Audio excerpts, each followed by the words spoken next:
শান্তি পাবো তোমার দিদারে প্রিয় ভাবি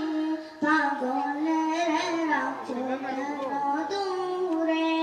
ও প্রিয় ভাবি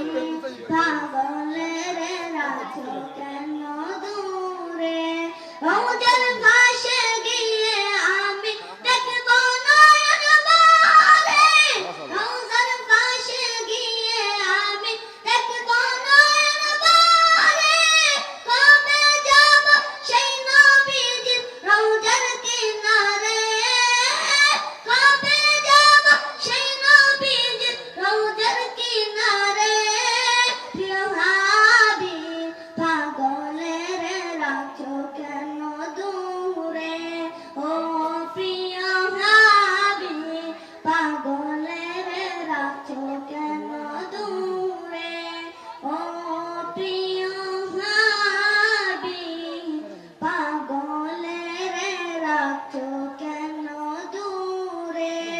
আসসালামু আলাইকুম ওয়া রাহমাতুল্লাহি ওয়া বারাকাতুহু।